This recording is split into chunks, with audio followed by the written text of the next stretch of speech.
Hello everybody, welcome back to another video. Today we're going to be talking about the second game that I've made for Frights Tomorrow's. Technically it doesn't feel like it's one, but it is canon to Frights Tomorrow. It's called FNAF Fazbear Frights number 14. They found something. So yeah, there's going to be a lot of questions. And I may want to do this video because I did some for other ones. And also apparently, you know that YouTuber Elotum, one of the famous FNAF creators, he actually followed this game, so maybe some point we might see him play this, but I'm not sure. He hasn't made a video of it yet. Even the if you comment, please, if you okay, I'm only messing this up. Comment if you if Leonton does play it. I mean, I do have notifications of him, so you could get a notification of that. But just in case if I don't, just tell me in the comments if you did. Because I would put it in the game drill page. I'll just show it to you right now. As you can see, right here, Elotum. So that's gotta mean something. Maybe. I don't know. He did that with the last game, but it didn't have it. But I'm not sure. Maybe just have more luck. Anyways, what this game is, basically, it's basically like something based off the Fazbear Frights books, you know. You should know that I know a lot about these, mainly because you see them a lot in the recent Gmod episodes, and still are. And you know that there's a sequel called Tales of the Pizzaplex, and go read that first book. But if you want a short summary of them, don't worry. I actually have 3 videos summarizing all 3 of those stories. So if you want a summary of them, well, it's not a good one, but it's still something. Want a summary of them, just go watch them. They're all at least 13 or 15 minutes long, so yeah.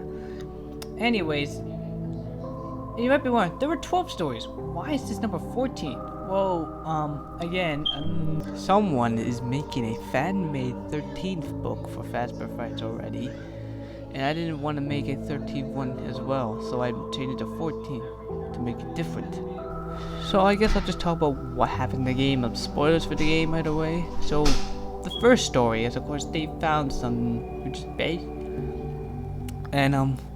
basically like, you can think of it as like some prequel to what we found. Though it doesn't fit right, but basically it's about 2 dudes named Vincent and Crow. Vincent, like, I guess like the original. Well, everyone originally thought the dude's name was in Return to Freddy's, and Crow, like kind of like Crow from Piggy. Anyways, they explore the shutdown Freddy Fazbear's Pizzeria, and they find Frost Bonnie, of course, and they have to deal with him, and they escape. Simple as that. But while you also see cutscenes of Frost Bonnie going to the pizzeria, fighting Frost Bonnie. There actually is a point in the game, like literally as you enter the second story, where you fight Frost Bonnie. Yeah. Anyways, after that, you do the Great Escape, where it's pretty easy. I mean, this is a short game, so really nothing is that unique. It's just simply you have to shock him. Great Escape on a Freddy in the story called The Great Escape, which is about someone named Tom. Simple as that. Really, so he finds an abandoned circus in the forest. And then Mike, as in Michael after, fights Freddy in the last story called Fazbear End. Yeah. That's what happened.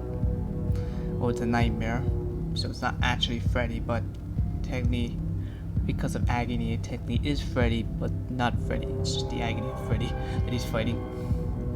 Well, technically, no, wait. Technically, Shadow Freddy is most likely an agony of Purple Guy and Golden Freddy more than just ordinary Freddy. So, yeah. Throughout that you see cutscenes of Great Escape Golden Freddy, basically, with Endo 3. You may remember him from the updates of Final Tomorrow and Frost Morrow as well. So yeah, those guys are indeed canon, and they do exist. They're just, again, underneath. They're in the second floor of the Fazbear Museum. So yeah, That's where all those guys are. What else is there? Oh yeah, Frights does destroy Frost Bonnie, and I don't know, I agree to say Golden Freddy is also destroyed. And Freddy, I guess, is destroyed. So yeah, in the end, no, they all die. And but if you watch the credits of the game, once you beat Freddy, there actually is a secret end credit scene where you see Withermore, which leads up to the game after this, which is Five Nights at Freddy's 2, Fix in Time. And there should be a trailer of it coming out. I'm not sure when, but you already seen the first 2 teasers. I'm pretty sure, I think some of you know about Five Nights at Freddy's 2, sequel to the original Five Nights at Freddy's. Yeah, I won't talk about that because we're mainly talking about this one. But yeah, just you know that this game leads up to Five Nights at Freddy's 2. So I could answer some. Alright, let me think about it. Let me think some things people. So I'll explain like the timeline where this takes place. This takes place after Five Nights at Freddy's, but not the sewer ending. That's Five Nights at Freddy's 2. This takes place after the other ending.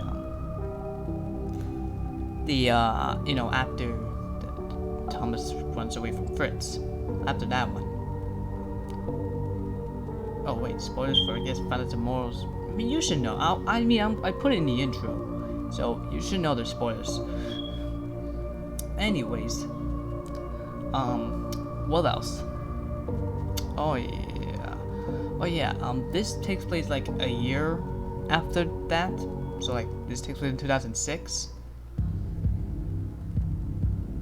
So yeah, in 2006, Vincent and Crow find. Well, actually, technically, these stories.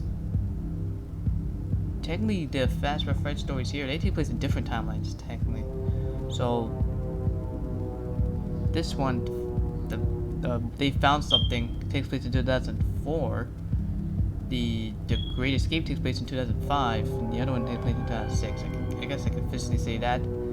That's when these 3 stories take place. One 2004, one 2005, and one 2006. But all the cutscenes that you see about Fritz, Frostmore, Endo 3, they take place in 2006 as well. So yeah, so basically, as you can tell by the year, literally Fritz finds Frostmore, Endo 3 in the basement, because there's a lot of stuff underneath the Fazbear Museum. Makes sense because it's the history.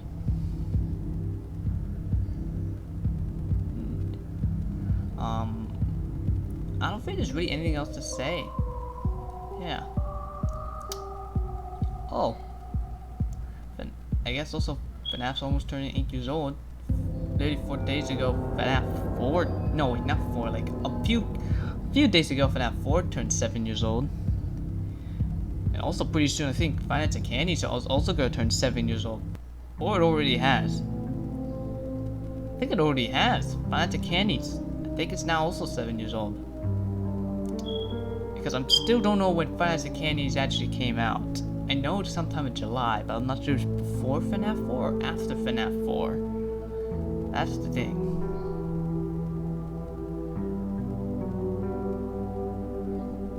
Let me see the other games that came out in July.